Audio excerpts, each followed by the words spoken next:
El Apocalipsis de San Juan. Capítulo 1.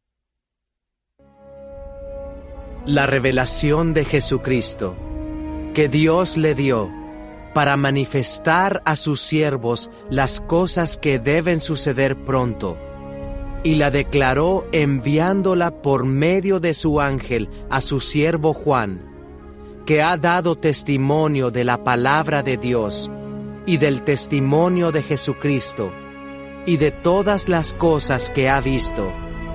Bienaventurado el que lee y los que oyen las palabras de esta profecía y guardan las cosas en ella escritas, porque el tiempo está cerca.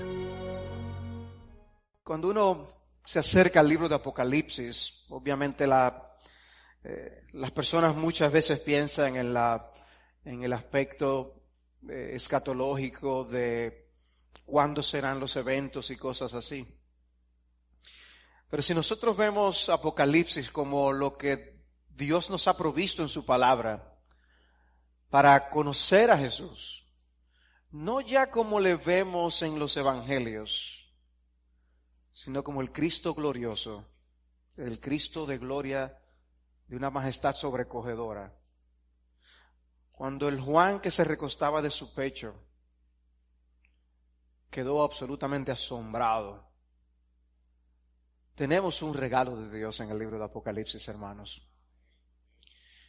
Es entendible la renuencia de muchos en poder acercarse al libro, usarlo de una manera que se convierta en sus favoritos, como ocurre con el libro de los Salmos, Proverbios, los mismos Evangelios, Romanos. Es entendible esa renuencia. Es un libro escrito en un género literario muy distinto a lo que estamos acostumbrados. Y aún en nuestra propia generación, el género apocalíptico es ajeno a lo que nosotros leemos con regularidad. Hoy, en la providencia del Señor, tocó leer Daniel 7, que contiene tanto lenguaje apocalíptico. Pero a lo que nosotros estamos acostumbrados a leer es los periódicos, el Facebook, el tweet, novelas, historias, no lenguaje apocalíptico. Podemos tener inclinación a leer poesía, pero la literatura apocalíptica es fuera de serie. Es algo muy particular. Sin embargo, Apocalipsis no es solo parte integral de la palabra de Dios, una buenísima razón para leerlo, sino que el Señor también dejó una bendición atada especialmente a la lectura y la obediencia de este libro.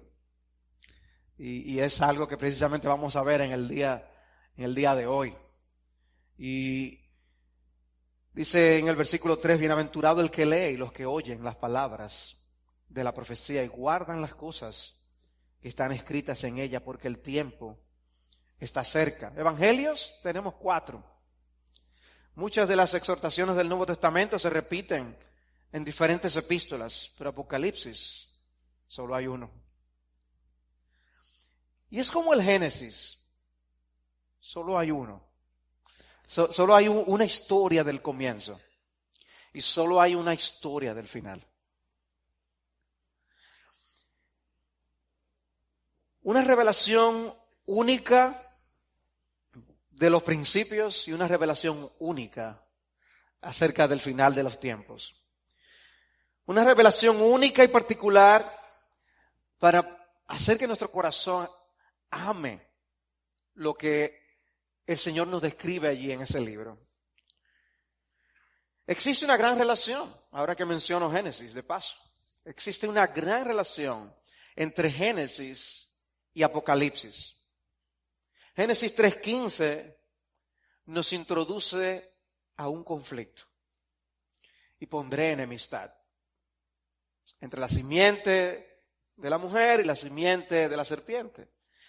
Y esa enemistad es lo que se desarrolla en el resto de la palabra de Dios. Y es una guerra, un conflicto de grandes proporciones que finalmente queda resuelto en Apocalipsis.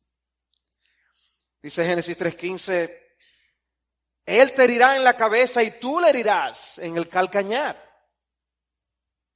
Y eso se cumple en la historia y se cumplió en parte cuando Cristo vino por primera vez. pero todavía estamos esperando el cumplimiento de una parte de esa declaración. Pero se está cumpliendo. La profecía de Génesis 3:15 se está cumpliendo. Dice Apocalipsis 12:9, y fue arrojado el gran dragón, la serpiente antigua que se llama el diablo y Satanás, el cual engaña al mundo entero. Fue arrojado a la tierra y sus ángeles fueron arrojados con él. Hay personas que les dan miedo leer el periódico. Y han dejado de leer el periódico, a personas no les gusta. Dice, me perturba mucho el espíritu. Oh, si esto saliera en las noticias. Ya Satanás ha sido arrojado, echado fuera. Anhelamos ese día del cumplimiento cuando salga del escenario para siempre. Dice Apocalipsis 12:17, el dragón se enfureció contra la mujer y salió para hacer guerra contra el resto de la descendencia de ella, los que guardan los mandamientos de Dios y tienen el testimonio de Jesús. Esperamos esa derrota final, pero ese mañoso ataca al pueblo de Dios. Génesis nos presenta el paraíso perdido. Apocalipsis, el paraíso recobrado. Génesis nos muestra que el maligno tuvo acceso al paraíso. Entró allí, hizo estragos. Apocalipsis nos enseña que el diablo será arrojado fuera para siempre y que nada inmundo tendrá acceso al paraíso restaurado. En Génesis vemos al hombre expulsado del Edén. Dice en Génesis 3:23, y el Señor Dios lo echó del huerto del Edén para que labrara la tierra de la cual fue tomado. Expulsó pues al hombre y al oriente del huerto del Edén puso querubines y una espada encendida que giraba en todas direcciones para guardar el camino del árbol de la vida. En Apocalipsis leemos de cuando este ser que fue echado del huerto ya tiene derecho al árbol de la vida y puede entrar por las puertas de la ciudad celestial, Apocalipsis 22:14. En Génesis la tierra queda bajo maldición.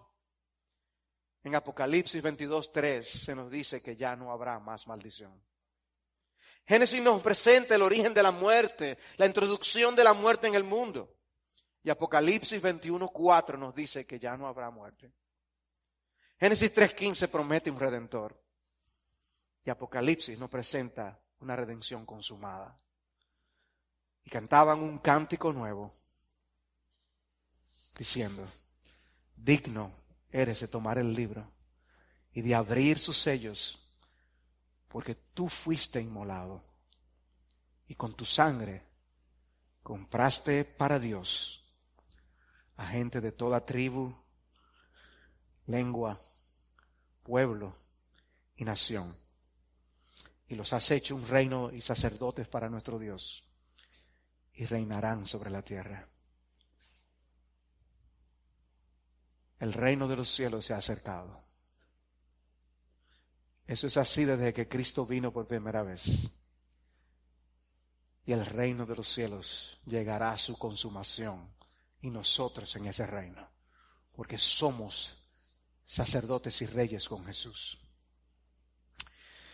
Vamos a orar. Señor, si tan solo tú pudieras, si tan solo tú escucharas nuestro ruego y abrieras nuestros ojos para ver a Jesús como Él es, poder contemplarlo en nuestras mentes por la descripción que tú nos das en tu santo libro. Yo creo que muchas glorias de este mundo que hoy nos deslumbran palidecerían. Las podríamos echar muy fácil a un lado. Sin embargo, hoy es tiempo de insensatez para nosotros cuando tantas veces nos distraemos con las cosas de este mundo. Oh Señor, muéstranos a Jesús. Y muéstranos a Jesús en su gloria, para amarle más y servirle mejor. Tómanos, Señor. Tómanos a cada uno de nosotros. Haz tu obra. Completa tu obra. Permítenos, Señor, en esta generación en la que nos has colocado, Vivir ante la realidad de que ese es el Cristo al que servimos. Ese Cristo lleno de gloria y de majestad. Esa gloria que vio Isaías y quedó deshecho.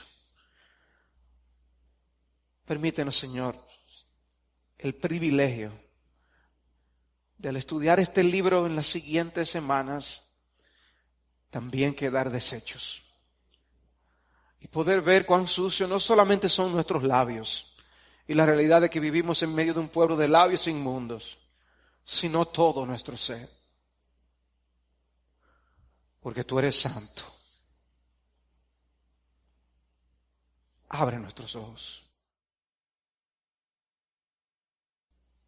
Permítenos contemplar las maravillas de tu ley.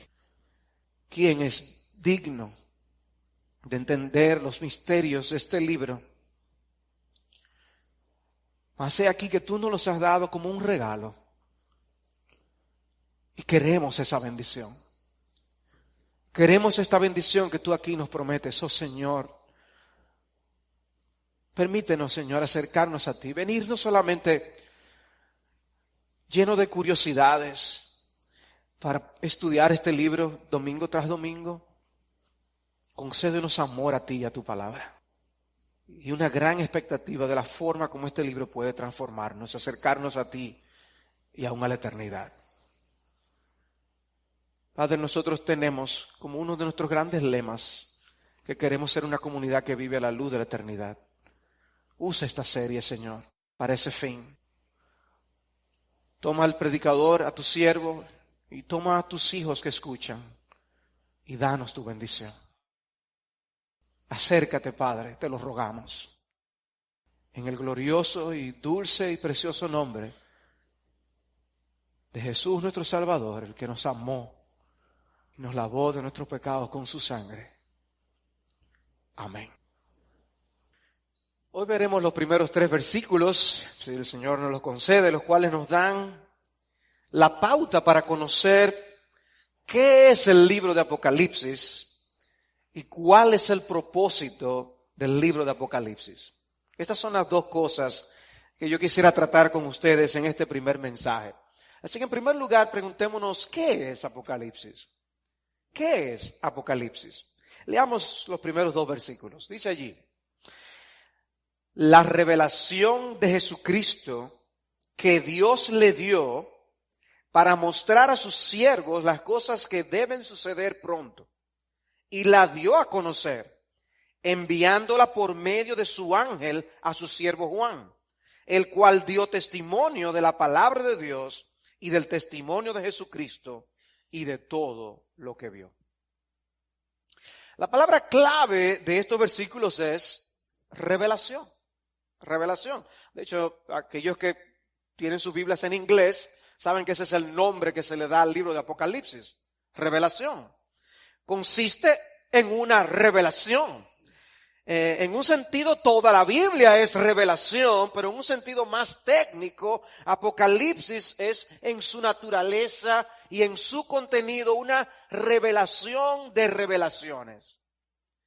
Y de hecho, nosotros vamos a ver aquí cómo Juan se va enterando de un mensaje celestial que nos traspasa a nosotros. ¿Sí? Cuando vamos estudiando el libro de Apocalipsis es como si estuviéramos quitando capas que nos van a permitir conocer detalles acerca de cuál es el conflicto en el que Dios ha colocado a su pueblo desde la primera venida de Cristo hasta la segunda venida del Señor Jesús. Quitando capas y revelándonos, mostrándonos. Hay algo que se desvela, que se descubre, como cuando se quita el velo que cubre una estatua cuando es inaugurada. Eso es lo que hace el libro de Apocalipsis. La revelación de Jesucristo, así dice el título. Eso puede significar tanto que Jesús es la fuente o el origen de la revelación, como el contenido de la misma. Teológicamente hablando, no queda ninguna duda de que Jesús es el gran contenido no solo de Apocalipsis, sino de toda la Biblia. Pero el punto es reconocer cuál es el énfasis del texto aquí. Y yo creo que lo que se quiere destacar es el origen de la revelación. el origen de esta revelación, debemos notar la cadena de traspaso de información que tenemos aquí, que me llama poderosamente la atención. Es una revelación que se inicia con Dios el Padre y Dios el Hijo. ¿Lo observaron? Dice la revelación de Jesucristo que Dios le dio. Dios el Padre le dio al Hijo esa revelación. Interesante. Pero de Jesús no pasa directamente al apóstol Juan, sino que pasa a un ángel, a un mensajero de Dios. Dice, y la dio a conocer enviándola por medio de su ángel a su siervo Juan. Dios el Padre, a Dios el Hijo, al ángel, a Juan. ¿Por qué? Es interesante. En la palabra nosotros vemos a los ángeles funcionando como emisarios o mensajeros de Dios. Y eso ocurrió tanto en el Antiguo como en el Nuevo Testamento. Y aquí les vemos siendo un intermediario de un mensaje que se le entrega al apóstol Juan. Juan, el que estuvo con Jesús. El apóstol de la confianza de Jesús. Se le envía el mensaje por un ángel. Y eso nos dice algo. En un sentido, Dios está cerca, pero Dios es santo. Eso es un mensaje santo. Y Dios hablaba a la gente a través de un ángel. Dios no pudo haberles hablado a los hombres como lo hizo cuando el Señor se transfiguró o en el bautismo del Señor. Claro, una voz audible y punto. No, él enviaba ángeles. Interesante. Y por eso también hoy tenemos su palabra. No es que Dios no puede hablar. Él puede hablar. Pero nos habla a través de sus mensajeros y de su palabra. Y así utilizó a un ángel. Cuando Dios quiere, usa medios para comunicarse. ¿Y saben qué? Eso no quita la autoridad del mensaje que llega. O sea que nosotros no podemos decir, no, eso lo dijo un ángel. Eso lo dijo Dios. Es un mensaje de Dios. Dice entonces de Juan, en el versículo 2, el cual dio testimonio de la palabra de Dios y del testimonio de Jesucristo y de todo lo que vio. Ya que Juan está diciendo, yo soy testigo de cosas que yo vi. Y eso es verdad con respecto a la vida de Jesús en la tierra. Ustedes recuerdan cuando él inicia primera de Juan, que él habla de que él habló y escribió de las cosas que sus manos palparon, que sus ojos vieron, de que ellos contemplaron tocante al verbo de vida. Él se presenta allí como un testigo ocular de Cristo. Y nos dice a nosotros que nosotros lo que tenemos en nuestras manos es un mensaje apostólico. Es un mensaje que viene de parte de los apóstoles, que fueron testigos oculares. Y aquí se presenta a Juan como si fuera una especie de testigo legal. El testimonio de Juan es valedero, es lo que está diciendo. Es un testimonio importante. Él da fe de lo que él está diciendo. Pero ahora él se le presenta esta visión de lo que contiene el libro de Apocalipsis, y Juan es un testigo de esa revelación. Vamos a ver más adelante cómo Juan estaba en una isla cuando el Señor le dio esta revelación. En condiciones muy extrañas. Pero lo que Dios le presentó es lo que tenemos aquí plasmado en el libro de Apocalipsis. Pero ¿saben qué? El destinatario final no era Juan.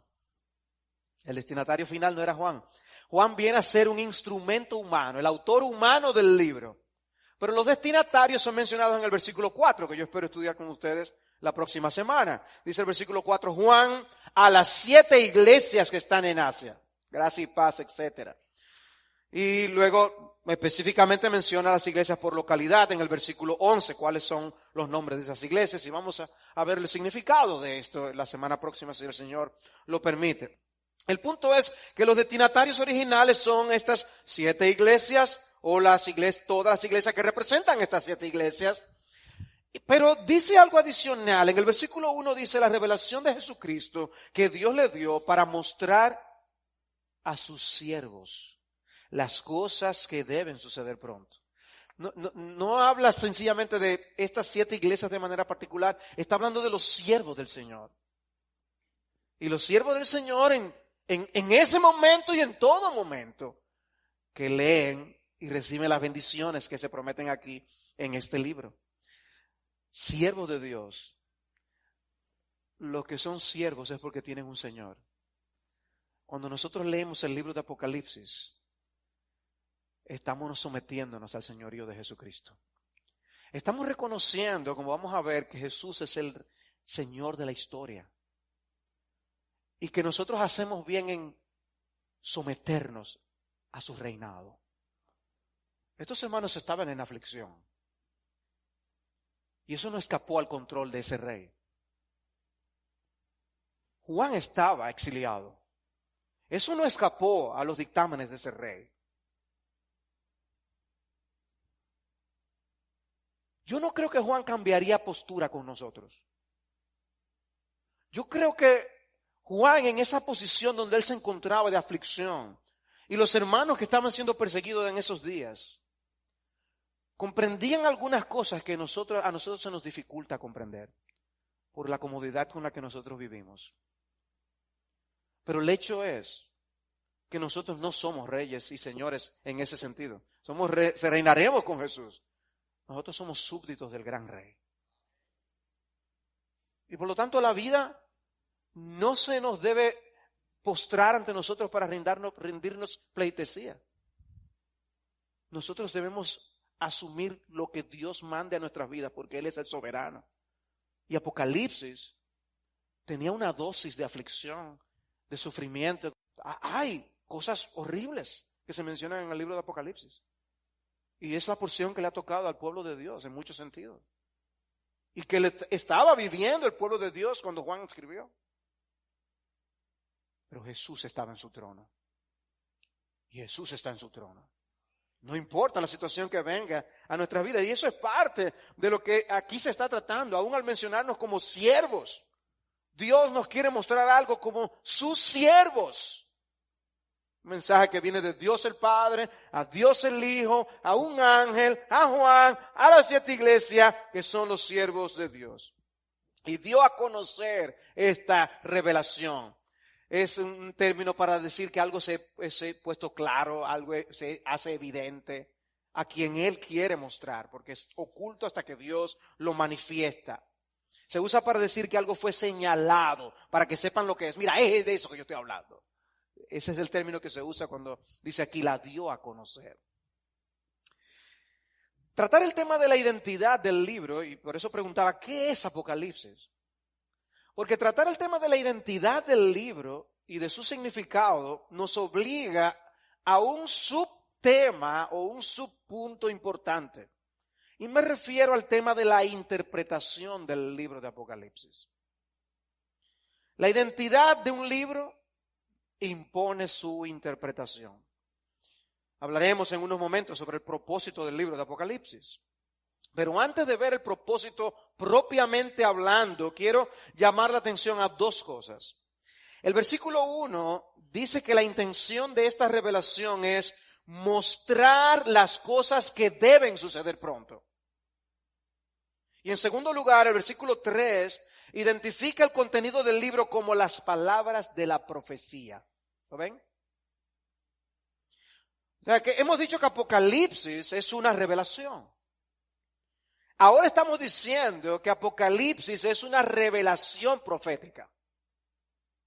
Apocalipsis, valga la redundancia, es un libro de naturaleza apocalíptica. Dice un autor, este género literario no solo utilizaba símbolos como único medio de expresión, sino que los utilizaba deliberadamente para evitar o desviar las sospechas de la autoridad civil y religiosa que perseguía a la iglesia. Por eso, cuando hablaban del chivo en la época de Trujillo, la gente no quería mencionar el nombre de Trujillo, ¿verdad? Pero asimismo se ha usado en la historia nombres para desviar la atención acerca de quién están hablando. Y muchas veces la literatura apocalíptica se usaba para esos fines, para no exponer innecesariamente la seguridad del pueblo de Dios. Y veladamente se mencionaban personajes de la historia. como vimos que en Daniel se mencionaban estos imperios y estos reinos. ¿Cómo abordamos el libro? ¿Cómo interpretamos el libro? Y de antemano, sé que algunas personas pueden sentirse prejuiciados porque entienden que nosotros como congregación tenemos una postura escatológica particular, específica, y pueden quizás ni querer enterarse de qué es lo que aquí se está hablando sobre Apocalipsis. Si por casualidad tú te enteras y eres uno de esos que tenías algún prejuicio, te exhorto a como quieras que escuches o veas estos mensajes. Porque el énfasis va a estar en sacar las lecciones principales para el pueblo de Dios al día de hoy. Sí, ciertamente vamos a tener que hacerlo a la luz de las perspectivas que tenemos, pero también vamos a ver cómo hay elementos de diferentes posturas que a veces se pueden utilizar para sacar provecho para todos al día de hoy, sin que necesariamente el prejuicio nos ciegue para no recibir la bendición del libro de Apocalipsis. Pero ¿cómo abordamos el libro de Apocalipsis? Tenemos que hacernos esa pregunta obligada. ¿Cómo interpretamos el libro? Ha habido 4 formas básicas de abordar o interpretar el libro. Voy a tratar de describir estas posturas. Si no las comprenden del todo, puede volver a escuchar esto, volver a vernos en YouTube, pero sencillamente quiero que tengan una idea de esta realidad. En primer lugar está la interpretación preterista, pretérito del pasado. Y esta interpretación ve el contenido de Apocalipsis como haciendo referencia a eventos que desde nuestro punto de vista ya sucedieron casi en su totalidad. Desde el punto de vista de los lectores originales, eran cosas que sucederían en un futuro inmediato a cumplirse durante los primeros 2 siglos. Y eso así por la expresión las cosas que deben suceder pronto. Para ellos Apocalipsis presenta la victoria del cristianismo con Constantino sobre el imperio romano. O sea, el cristianismo finalmente vence y ya tenemos a un emperador incluso, que es de los nuestros, ¿ven? Esa es, a grosso modo, una perspectiva preterista. Luego tenemos la interpretación futurista. Los exponentes de esa postura ven todo lo que está a partir del capítulo 4 como futuro. Los capítulos 1 al 3 trataban directamente con el autor y las iglesias que él menciona, pero el resto no, sino que prácticamente todas son profecías no cumplidas. Algunas posturas escatológicas dicen que cuando el libro empiece a cumplirse, la iglesia será arrebatada y el contenido de esa sección profética básicamente se cumplirá con respecto a Israel y no con respecto a la iglesia, la cual es vista como un paréntesis en el plan redentor original de Dios. Uno de los proponentes de esta postura escribió lo siguiente: el gran principio para el estudio es que la mayor porción de este libro pertenece enteramente a una época que no es de la iglesia. Ya que es Israel el centro de la escena profética, la iglesia ni siquiera aparece en la discusión. Esa es una forma de abordar el libro de Apocalipsis. La tercera es la interpretación histórica. Esa forma de abordar Apocalipsis contempla el contenido del libro como una presentación de la historia de la iglesia desde el siglo I hasta el tiempo de la segunda venida de Cristo. O sea que lo que se va hablando en el libro de Apocalipsis va hablando de épocas de la historia. Y algunos pueden ver la época de la Edad Media, la época de la Reforma, la época de los puritanos y pueden identificar esas etapas en el libro. Fue una forma de interpretación muy popular en los días de la Reforma, algo atribuible claramente a sus luchas con la Iglesia Católica, donde veían a la Iglesia Católica precisamente como el opositor a lo que ellos presentaban en el libro de Apocalipsis. Tanto los que abordan Apocalipsis desde el punto de vista futurista como los que lo hacen desde el punto de vista histórico tienden a ver sus días como los días finales en el calendario profético. Eso hacía y hace que el libro tenga que ser reinterpretado continuamente para adaptarse a la situación mundial que hay en ese momento. O sea, por eso yo cuando vine al Evangelio en el año 81 y comencé a leer algunos libros de profecía, Hablaban de detalles, daban detalles del cumplimiento de naciones que estaban en ese momento y asuntos que estaban ocurriendo en el panorama mundial. Mire, ya se está cumpliendo esto, la crisis del petróleo, míralo aquí como está claramente en Apocalipsis. Eso ya tiene que ser reinterpretado porque esos libros ya no sirven. O sea, esos libros realmente uno los lee hoy, no tienen utilidad. O sea, solamente se cumplía con el escenario mundial de esos días. Y tenemos en cuarto lugar la interpretación idealista. El libro realmente no se enfoca únicamente en los primeros años del cristianismo, ni se enfoca únicamente en los últimos años de la historia. Tampoco podemos hacer una línea de tiempo que aparece nítidamente cada época de la historia en el contenido de Apocalipsis. El libro es pertinente para el pueblo de Dios de todas las épocas, desde los días de Juan hasta la consumación final. Pero no presenta un contenido que empieza en el siglo I y va avanzando nítidamente hasta el final. No, presenta el conflicto entre Cristo y Satanás, entre la iglesia y el mundo desde varios ángulos y de diversas maneras. O sea que en una sección del libro presenta un ángulo de este conflicto, en otra sección del libro nos presenta otro ángulo de ese mismo conflicto. El enfoque idealista interpreta el simbolismo del libro de un modo que se aplica en sentido general a todos los cristianos.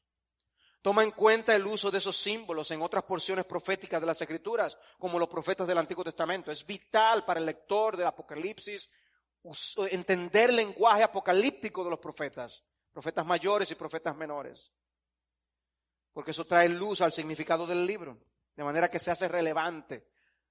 No solo para los cristianos del siglo I, sino también para los del siglo XXI. El contenido de Apocalipsis ha sido descrito como cíclico por esa misma razón.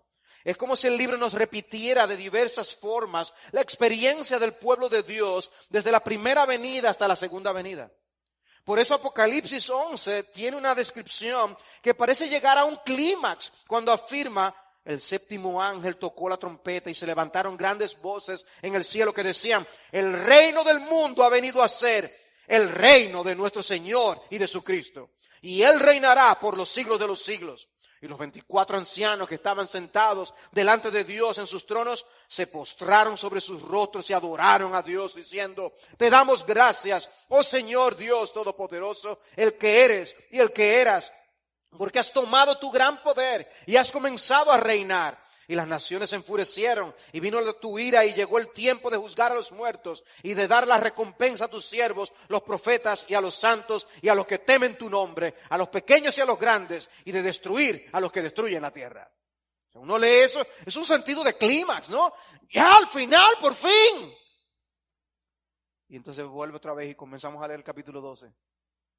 Entonces el dragón se enfureció contra la mujer y salió para hacer guerra contra el resto de la descendencia de ella, los que guardan los mandamientos de Dios y tienen el testimonio de Jesús. Otra vez vuelve el conflicto.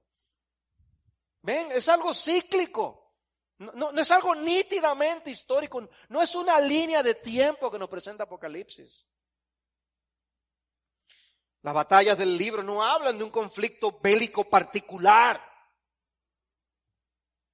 En la batalla del Armagedón, no, sino que son expresiones de la guerra entre la simiente de la serpiente y la simiente de la mujer, que queda planteado desde el primer libro de la Biblia, Génesis. La gran ramera no está haciendo referencia exclusivamente a una determinada iglesia, sino a la seducción del mundo en sentido general. Esta perspectiva no solo nos libra de los fechados fallidos que se han visto a lo largo de la historia, tratando de predecir los eventos de Apocalipsis, sino que también permite a los creyentes de todos los tiempos ser edificados y animados con su contenido. Habiendo mencionado estos 4 métodos o 4 maneras de abordar el libro de Apocalipsis, entonces yo hago la pregunta: ¿cuál es la forma correcta de abordar el libro? Si dijeron la manera 4, no piensan lo que yo creo. La realidad es que yo no puedo decir que hay una de estas maneras que es la correcta. La correcta. Lo que ha ocurrido en el tiempo es que los intérpretes no se han aferrado a uno solo de estos sistemas de interpretación, sino que tomando en cuenta las fortalezas y debilidades de cada uno, las personas se identifican con algunos aspectos de uno y con otros aspectos de otro. Casi siempre hay una mezcla de alguna manera. Algunos son históricos y futuristas. Otros son principalmente idealistas, pero con elementos preteristas y futuristas. Uno de los comentarios que yo estoy utilizando para el estudio de este libro es un comentario a 4 columnas que trata de exponer en paralelo las diversas posturas para cada pasaje. O sea, pone estas 4 maneras de abordar el libro y va comentando el libro en paralelo. Y todo eso hace evidente algo, que la interpretación del libro de Apocalipsis no ha sido fácil a lo largo de la historia. No es un libro sencillo. No es como estamos leyendo una historia nítida del Antiguo Testamento o los Evangelios, no. O una declaración teológica que Pablo hace en una epístola. Y por eso es que han surgido tantas posturas. El hombre lo ha complicado más. ¿Cuál es la forma correcta de abordar el libro entonces? Bueno, el punto más importante no es casarse con un método de interpretación y hacer que todo encaje nítidamente con el mismo. El punto importante es interpretar el libro de una forma correcta, tomando en cuenta la naturaleza literaria del libro y respetando las normas básicas de interpretación. En otras palabras, hay que sacar de abajo. Hay que ir al libro e interpretar el libro. No podemos ir con una mente prehecha y decir, este es mi método, vamos a ver si encaja. Si tú estás usando un método que más o menos es correcto, esto te va a ayudar. Pero hermanos, lo que yo quiero advertir es que muchas veces ya tenemos algo que traemos con nosotros, ya sea de nuestros primeros años en la fe, usando alguna Biblia de estudio con algunas notas comentadas que llegaron a poner algunas cosas en tu mente y corazón. Y eso te va a hacer ver el libro de Apocalipsis de un color. Yo lo que te estoy diciendo es que tenemos que ponernos los lentes, no de una de estas maneras, sino la de un intérprete honesto para ir a estudiar el libro. Y estudiar y sacar lo que ahí está. Y si no encaja con algo que tú tenías en tu mente, ¿qué tú tienes que hacer? Cambiar de postura si es necesario. Pero lo que la Biblia dice, eso es. Obviamente tenemos el resto de la palabra de Dios para comparar escritura con escritura. Y de allí es que tenemos una gran ayuda cuando cosas que son expresadas en contextos que no son simbólicos ni apocalípticos nos pueden dar luz acerca de los eventos que van a acontecer. Nosotros tenemos una idea acerca del día del juicio, acerca de la resurrección. Nosotros tenemos promesas acerca de la segunda venida. Pablo nos enseña acerca del hombre de pecado. Toda esta información nos va a arrojar luz para interpretar cosas que aquí se presentan de un modo simbólico. Pero en el libro de Apocalipsis tenemos que acercarnos con precaución. El texto bíblico no puede tener varios significados al mismo tiempo.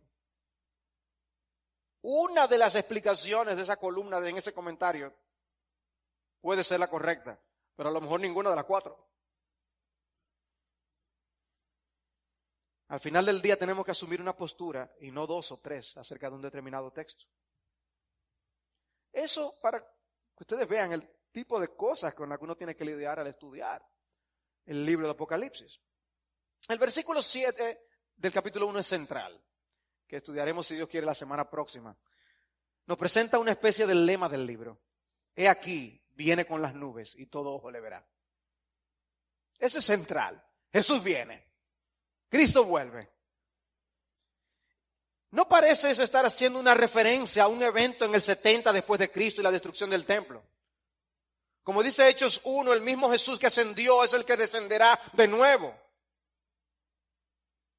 Romanos 16:20 dice, y el Dios de paz aplastará pronto a Satanás debajo de vuestros pies. La gracia de nuestro Señor Jesucristo sea con vosotros. La palabra pronto que usa Pablo ahí en Romanos 16, la misma que encontramos en Apocalipsis, en el texto que nosotros leímos.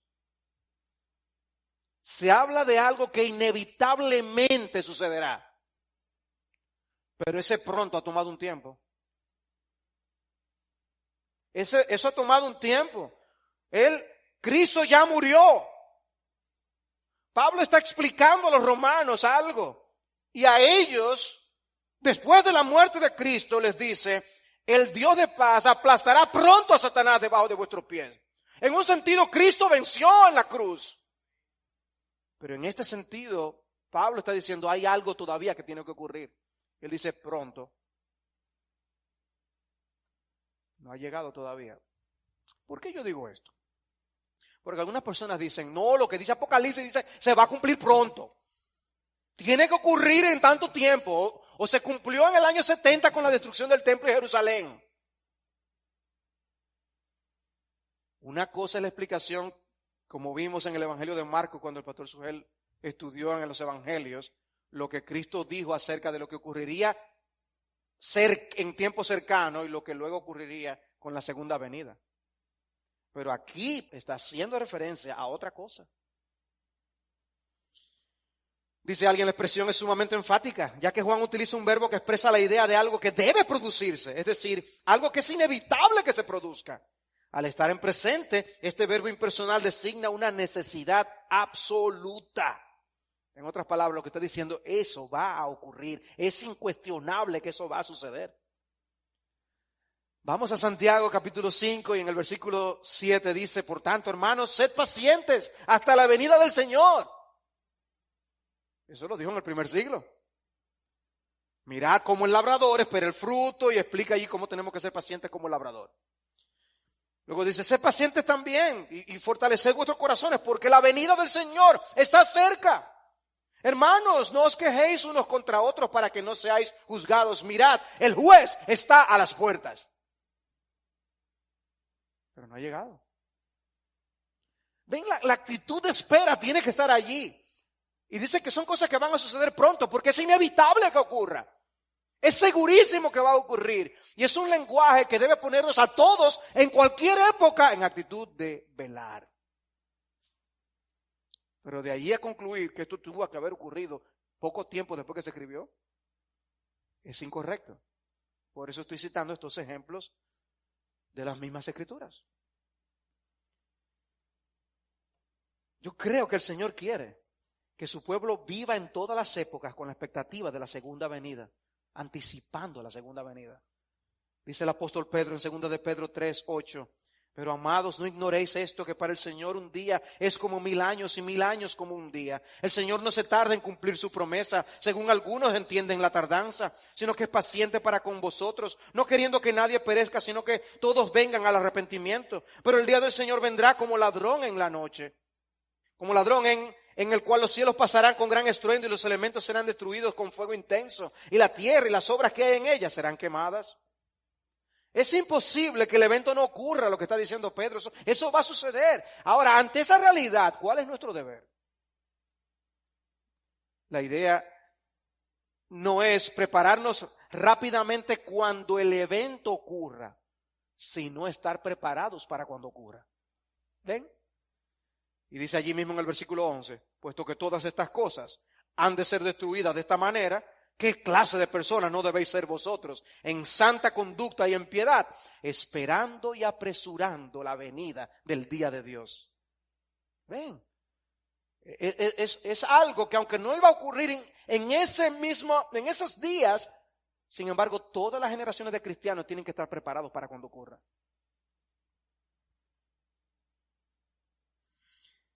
Por eso Cristo mismo decía en Mateo 24:44, por eso también vosotros estad preparados, porque a la hora que no pensáis vendrá el Hijo del Hombre. Estad preparados. El Señor quiere que estemos en guardia, velando. Me llamó la atención algo que Pedro dijo en Hechos capítulo 3. Él está, recuerden, predicando allí, las personas, le dice a las personas que tienen que arrepentirse y convertirse. Y les dice, y Él envía a Jesús, el Cristo designado de antemano para vosotros, a quien el cielo debe recibir. Ahora escuchen, hasta el día de la restauración de todas las cosas, acerca de lo cual Dios habló por boca de sus santos profetas desde tiempos antiguos. Hasta el día de la restauración de todas las cosas. ¿Cuándo es eso? Al final de los tiempos, en la consumación.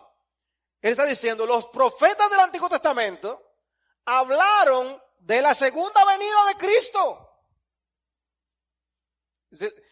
Ese Cristo que murió volverá, es lo que les está diciendo. Y quienes hablaron de eso fueron los profetas. Interesante. Porque ahora pónganse en el lugar del tiempo de los creyentes que escucharon a los profetas decirlo. O sea que tú estás allí con problemas familiares. A lo mejor tienes problemas económicos. Tú estás viviendo en la época del Antiguo Testamento, ¿recuerdas? Y con problemas familiares, problemas económicos, a lo mejor te enfermaste.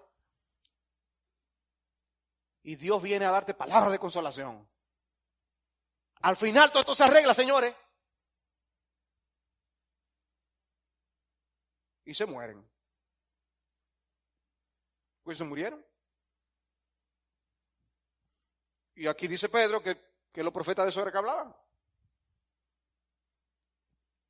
Pero no solo ellos, los creyentes también del primer siglo, a quienes Juan le escribe Apocalipsis, le está diciendo, señores, anímense, que nosotros ganamos. La victoria es nuestra. Y tienen problemas económicos, problemas familiares, enfermedades. Y se murieron.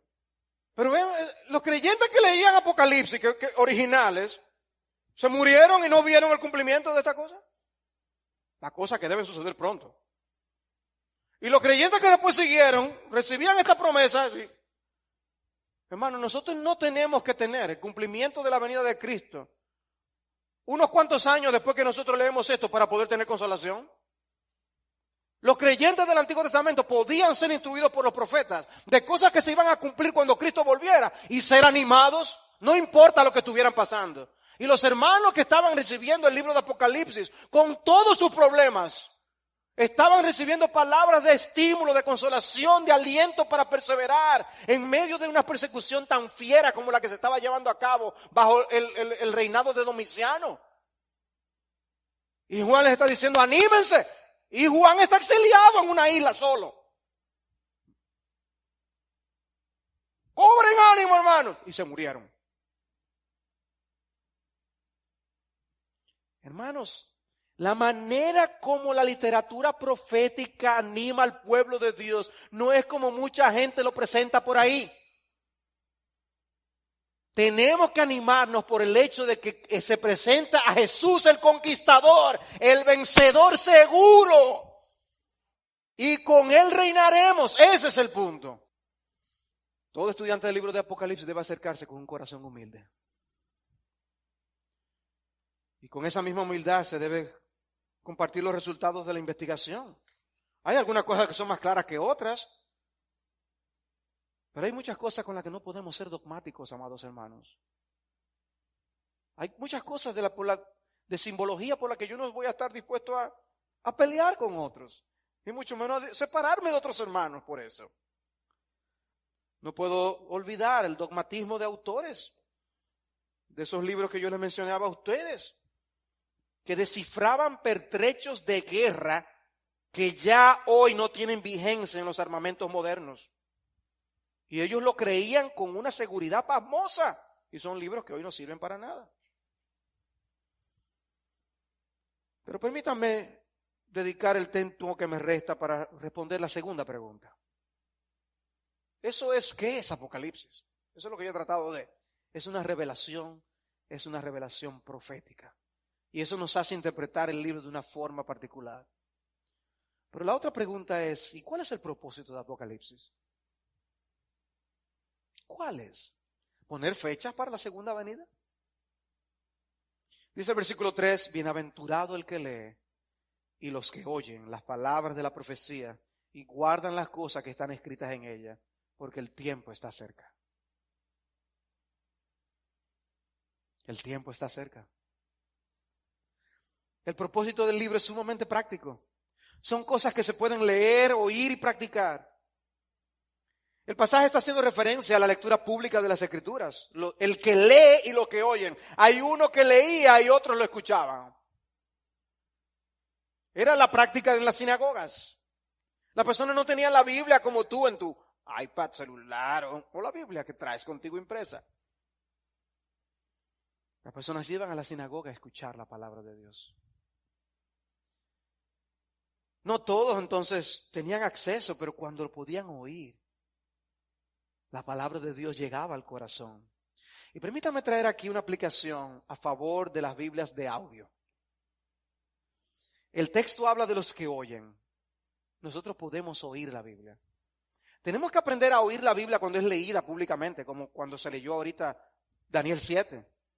Y porque uno fácilmente se puede entretener. Pero yo quiero también mostrarles que podemos encontrar la Biblia en diferentes versiones en audio. Y podemos escucharla por el televisor, la computadora, el teléfono. La alimentación espiritual de la mayoría de los creyentes de aquellos días era auditiva. Ellos escuchaban lo que se leía. La palabra escrita no estaba tan disponible como ahora. Eran manuscritos, recuerden. Nuestro contexto es distinto. El hecho es que esos hermanos escuchaban y eran edificados.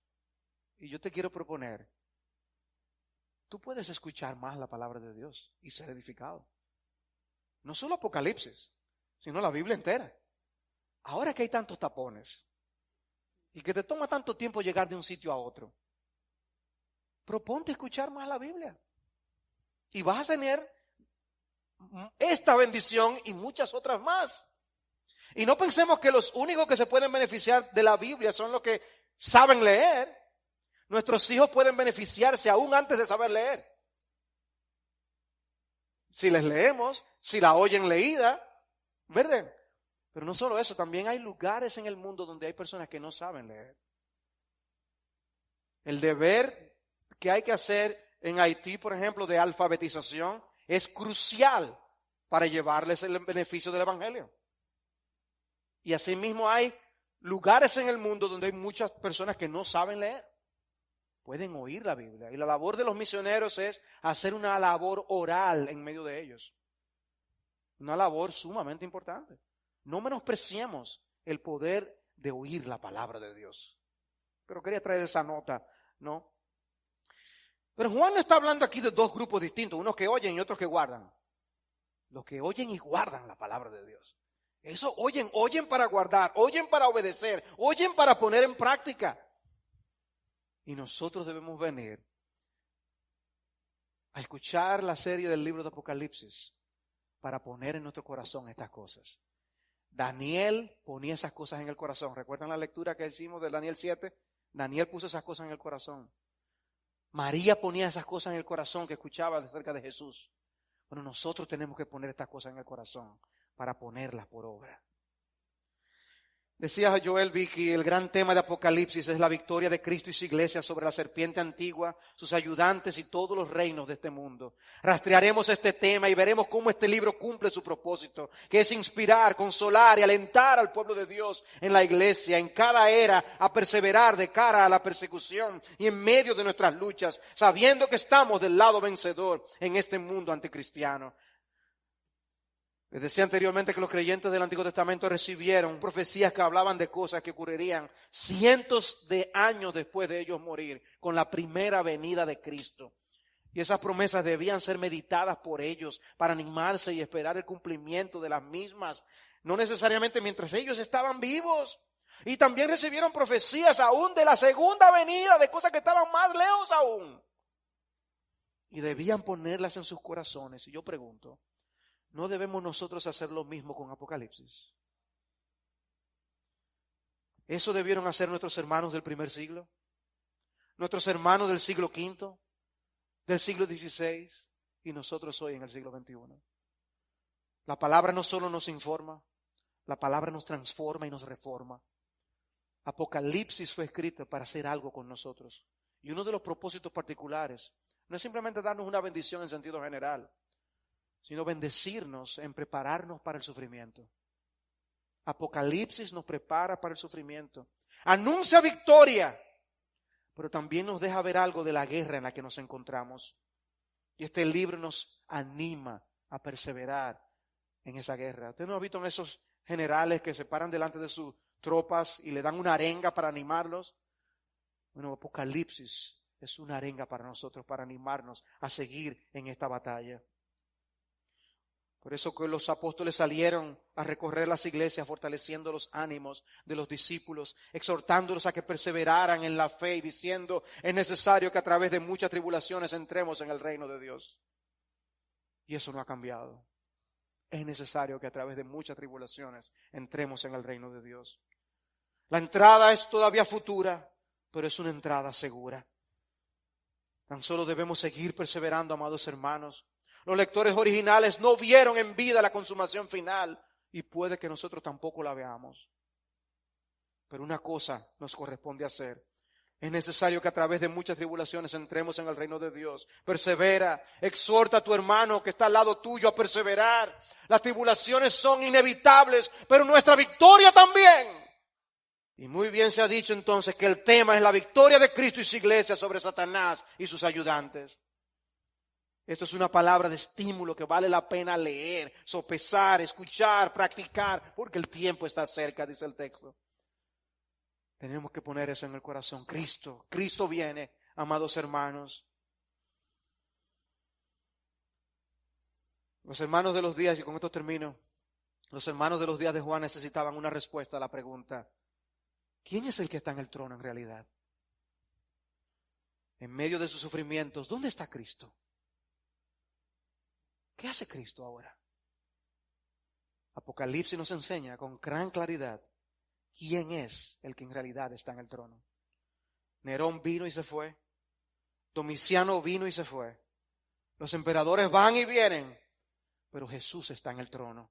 Su plan perfecto se está llevando a cabo como fue diseñado y al final nosotros reinaremos con Él.